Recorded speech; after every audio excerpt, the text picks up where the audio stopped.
बिस्मिल्लाहिर्रहमानिर्रहीम। अस्सलामु अलैकुम डियर स्टूडेंट्स।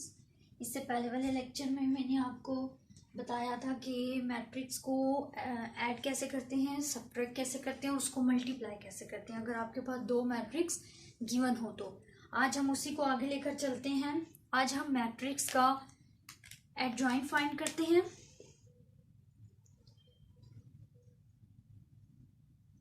कि मैट्रिक्स का एडजॉइंट कैसे फाइंड करते हैं। नंबर 2 पे सिंगुलर और नॉन सिंगुलर मैट्रिक्स क्या है और हमें कैसे पता चलता है। और थर्ड पे हम डिटर्मिनेंट। आज हम ये तीनों जो कॉन्सेप्ट हैं आज के लेक्चर में हम इंशाल्लाह कवर करेंगे। तो सबसे पहले हम चलते हैं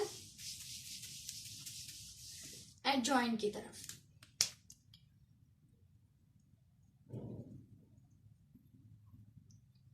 एडजॉइंट ऑफ मैट्रिक्स कि मैट्रिक्स का एडजॉइंट कैसे फाइंड करते हैं। इसकी क्या डेफिनेशन होगी।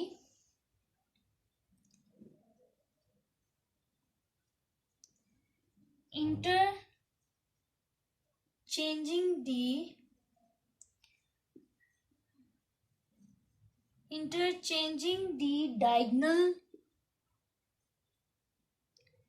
entries and changing the signs of other entries। अब इसका क्या मतलब है, देखें। अब इसका क्या मतलब है। इसका क्या मतलब है कि आपने जो डायगोनल एंट्रीज होंगी उनकी पोजीशन को चेंज करना है और दूसरी एंट्रीज के साइन को। फॉर एग्जांपल, अगर आपके पास एक मैट्रिक्स है 2, ये आपके पास अगर एक मैट्रिक्स है, मैं आपसे बोलती हूं कि ये जो ए मैट्रिक्स है इसका आप एडजॉइंट फाइंड करें। ये एडजॉइंट इसका डोनेट करने का तरीका है ADG। आप शॉर्ट लिखते हो एडजॉइंट, तो उसका यही मतलब होता है कि आपने एडजॉइंट लेना है ADJ। तो एडजॉइंट ऑफ ए, तो एडजॉइंट ऑफ ए में मैंने आपसे कहा कि आपके पास ये जो डायगोनल होंगे आपने इस डायगोनल की पोजीशन को चेंज करना है। इंटरचेंजिंग द डायगोनल एंट्रीज, इनको आप इंटरचेंज करें। तो आप क्या करेंगे, 2 की बजाय 3 और 3 की बजाय 2, आपने 2 3 को 3 2 बना दिया। ये पहला डेफिनेशन की पहली लाइन होगी। दूसरे में उसने क्या कहा है, changing the science of other. आपके पास जो ये दूसरे दो बच्चे हैं, आपने क्या करना है, इन दोनों के साइन को चेंज करना है। वो पॉजिटिव था तो नेगेटिव हो गया, पॉजिटिव था तो नेगेटिव हो गया। ये आपके पास एडजॉइंट आ जाएगा। इसी तरह अब हम एक और एग्जांपल लेते हैं। फॉर एग्जांपल, एक आपके पास है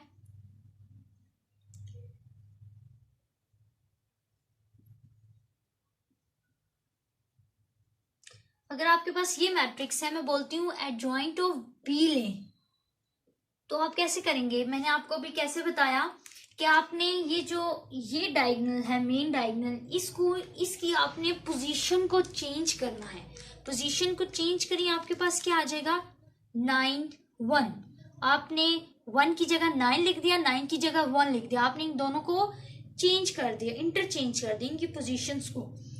अब ये जो बाकी बचे हैं, बाकी को आपने क्या करना था कि जो पॉजिटिव था उसको नेगेटिव, जो नेगेटिव था उसको पॉजिटिव। तो आपने -2 को बना दिया +2, ठीक, और जो +4 था उसको आपने बना दिया -4। तो ये आपके पास क्या आ जाएगा, एडजॉइंट आ जाएगा। अब मैं आपको एक और एग्जांपल बताती हूँ। फॉर एग्जांपल, एक हमारे पास एक और मैट्रिक्स है 9 12 -3 4। अब आपने एडजॉइंट ऑफ सी लेना है, तो आप कैसे करेंगे कि आप 9 और 12 को क्या करेंगे, 12 और 9 बना देंगे। और ये जो बाकी आपके पास बचे हैं दोनों, इन दोनों के क्या करेंगे, साइन को चेंज कर देंगे। +4 था तो -4 था तो +4 हो गया, +3 था तो -3 हो गया। एडजॉइंट से हमें क्या पता चला कि आपने जो मेन डायगोनल होगा उनकी पोजीशंस को चेंज करना है और जो बाकी एंट्रीज हैं उनकी आपने साइन चेंज करने। तो इस चेंजिंग को हम बोलते हैं एडजॉइंट ऑफ मैट्रिक्स, के किसी मैट्रिक्स का एडजॉइंट कैसे लेते हैं। ठीक, अब हम नेक्स्ट चलते हैं अपने डिटर्मिनेंट की तरफ, कि अगर आपको मैट्रिक्स दिया हो आप उसका डिटर्मिनेंट कैसे फाइंड करेंगे।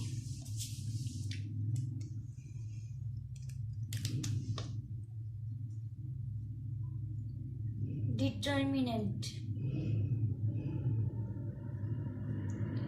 आपने मैट्रिक्स का लेना है जी डिटर्मिनेंट। फॉर एग्जांपल अगर मैं आपको बोलूं कि लेट ए सेट है आपके पास ABCD, ये आपके पास 2x2 का एक सेट है, बी आर 2x2 मैट्रिक्स, ये आपके पास 2x2 का मैट्रिक्स है।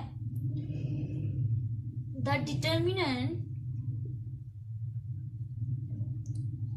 Determinant of A, determinant of A क्या होगा, आप इसको डोनेट करोगे, डोनेटेड बाय, कैसे डोनेट करते हैं, या लिखते हैं जैसे आपने एडजॉइंट में लिखा था ADJ, इसी तरह आप लिख सकते हो DET। ए मीन्स ये वाला मैट्रिक्स हो, B हो, C हो, जो भी मैट्रिक्स हो उसको लिखोगे DET, डिटर्मिनेंट मैट्रिक्स, या फिर आप जो सेट मैट्रिक्स होगा उसके ऊपर ऐसे करके 2 लाइंस डाल देंगे, तो ये आपके पास क्या कहलाएगा, डिटर्मिनेंट।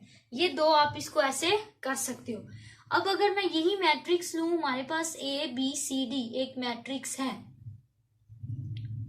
ठीक है, तो आप क्या कहेंगे कि आपने A और D को मल्टीप्लाई करवाना है, माइनस C और B को मल्टीप्लाई करवाना है, तो ये आपके पास क्या आ जाएगा, डिटर्मिनेंट। मतलब कि ये जो मेन डायगोनल होगा आपने इसको मल्टीप्लाई करवाना है, बीच में माइनस डालना है और फिर इन दोनों को आपने मल्टीप्लाई करवाना है क्रॉस में, मतलब मीन्स A को B के साथ, B को C के साथ मल्टीप्लाई करवाना है, तो आपके पास डिटर्मिनेंट निकल आएगा। तो हम इसको A डिटर्मिनेंट भी लिख सकते हैं या फिर डिटर्मिनेंट A भी लिख सकते हैं, जो भी आप चाहें लिख सकते हैं। अब हम इसी की एक एग्जांपल करते हैं। एग्जांपल, फॉर एग्जांपल अगर आपके पास ये एक एग्जांपल, फॉर एग्जांपल ये एक एग्जांपल दी हुई है, इसका आपने, उन्होंने बोला कि डिटर्मिनेंट निकालने, तो आप कैसे निकालेंगे, ये A है तो आप क्या कहेंगे, A का बार या फिर डिटर्मिनेंट, जो भी आप लिखना चाहें लिख लें। अब आपने क्या करना है, 2 को 4 के साथ मल्टीप्लाई करवाना है, क्रॉस में 2 को 4 के साथ मल्टीप्लाई करवा दिया, बीच में माइनस आना था फॉर्मूले के हिसाब से, और 5 और 3 को आपने मल्टीप्लाई करवा दिया क्रॉस में, तो 2 4s are 8 minus 3 5s are 15। अब आपने इन दोनों को माइनस कर दिया तो क्या आया, 15/8, ठीक है, और माइनस क्योंकि वो बड़े वाले के साथ, तो ये आपके पास क्या आ गया, -7। तो ये आपके पास डिटर्मिनेंट आ गया। अब हम एक और एग्जांपल करते हैं ताकि आपको समझ आए, इसी से रिलेटेड सिंगुलर नॉन सिंगुलर है, इसलिए मैं आपको ये जरा अच्छे से समझा दूं। 4 2, ये अब मैं आपको बोलूं कि इसका डिटर्मिनेंट निकालें, तो आप कैसे निकालेंगी कि 4 को 1 के साथ, ठीक हो गया, -4 को 1 के साथ, -2 को 2 के साथ, तो 4 1s are 4 -2 2s are 4, तो ये आपके पास 0 आ गया, 0 इसका मैट्रिक्स आ गया। इसी तरह एक और ले लेते हैं, फॉर एग्जांपल 2 6 3 1। अब इसका आप मैट्रिक्स लें, सॉरी डिटर्मिनेंट लें, 2 1s are -3 6 के साथ, 2 1s are 2 -3 6s are 18, 18 -2 16 -16, तो ये आपके पास क्या आ गया, -16 इसका डिटर्मिनेंट आ गया। तो ये आपके पास डिटर्मिनेंट कहलाता है। डिटर्मिनेंट कैसे निकालते हैं, आपने क्रॉस में मल्टीप्लाई कर देना है और बीच में माइनस डाल देना, इतनी सी बात है, ये डिटर्मिनेंट ऑफ मैट्रिक्स है। अब इसी डिटर्मिनेंट ऑफ मैट्रिक्स के आगे एक चीज आती है आपके पास, सिंगुलर और नॉन सिंगुलर मैट्रिक्स। ठीक, वो क्या है कि आप डिटर्मिनेंट निकालेंगे फॉर एग्जाम्पल डिटर्मिनेंट निकालेंगे और अगर आपके पास आंसर में 0 आ जाता है तो आप बोलेंगे कि ये जो 0 आया है ये सिंगुलर है, ये सिंगुलर मैट्रिक्स आया है, ये सिंगुलर है मैट्रिक्स। अगर ये -16 0 से बाकी कुछ और आता है तो आप बोलेंगे ये नॉन सिंगुलर है। ये दो टर्म्स इसी के अंदर आती हैं। अगर आपसे कोई पूछे, मैं आपको एक एग्जांपल के साथ करवाती हूँ ताकि आपको ये क्लियर हो जाए। अगर आपके पास एक क्वेश्चन आए, फाइंड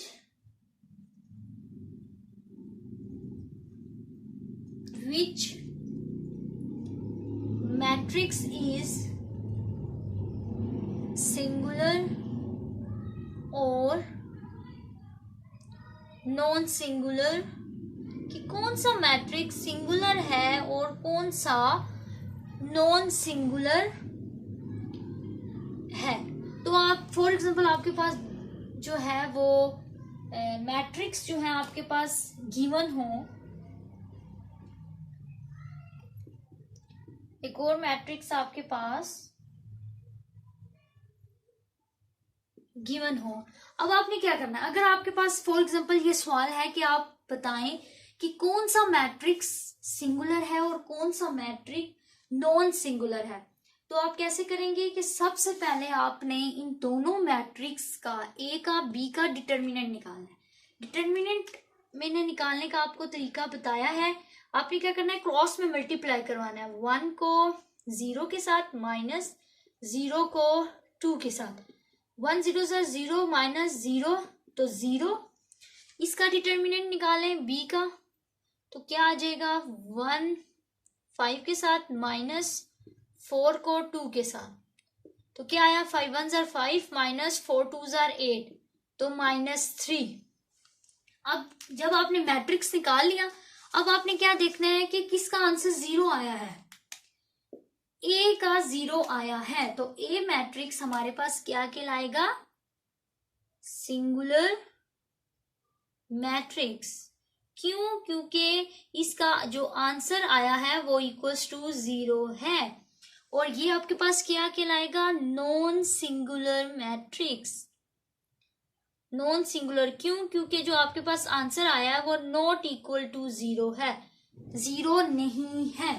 ठीक हो गया। तो अगर आपके पास ऐसा कोई मैट्रिक्स हो कि वो पूछे आपसे कि बताएं कि ये सिंगुलर है या नॉन सिंगुलर है, तो आपने सबसे पहले क्या करना है, सबसे पहले आपने डिटर्मिनेंट निकालना है। अगर आप डिटर्मिनेंट निकाल लेंगे, फिर जो आंसर आएगा आप उस आंसर को देखें क्या आया, वो 0 है या 0 नहीं है। अगर 0 आ गया तो ऐसा मैट्रिक्स सिंगुलर मैट्रिक्स कहलाएगा, और अगर आपके पास 0 ना आया तो आपके पास वो नॉन सिंगुलर कहलाएगा। इसी तरह मैं एक और आपको एग्जांपल करवाती हूँ ताकि आपको ये सिंगुलर और नॉन सिंगुलर का कॉन्सेप्ट समझ आ जाए। ये ए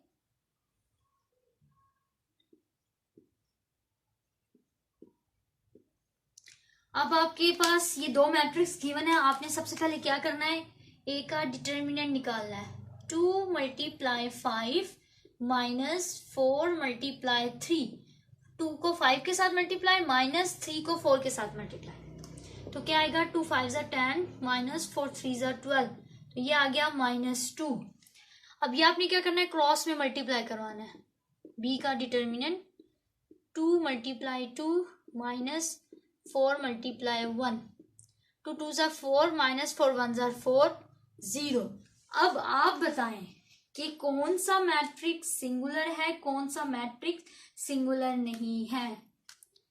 yes, B is a singular matrix, कि जो बी है आपके पास ये सिंगुलर है। क्यों, क्योंकि जो आंसर आया आपका वो 0 है और ये आपके पास नॉन सिंगुलर है। क्यों, क्योंकि आपके पास जो आंसर आया है वो इक्वल टू 0 नहीं है। तो अब आपको क्लियर हो गया कि कैसे फाइंड करना है हमने, कि कौन सा मैट्रिक्स आपका सिंगुलर है, कौन सा मैट्रिक्स आपका नॉन सिंगुलर है। कैसे फाइंड करेंगे? By using determinant. डिटर्मिनेंट निकाल के आपने फाइंड करना है कि आया ये मैट्रिक्स आपका सिंगुलर है या फिर आपका नॉन सिंगुलर है। आई होप आपको आज का लेक्चर समझ आया होगा। इंशाल्लाह मैं नेक्स्ट लेक्चर में नए कॉन्सेप्ट के साथ आऊँगी, नए आइडियाज़ के साथ आऊँगी। आपसे रिक्वेस्ट है कि मेरा चैनल ज़रूर सब्सक्राइब कीजिएगा, नोटिफिकेशन को ऑन कीजिएगा ताकि मेरी नेक्स्ट आने वाली सारी वीडियोस की नोटिफिकेशन आप तक आती रहे। Thank you so much. Fee Aman Allah.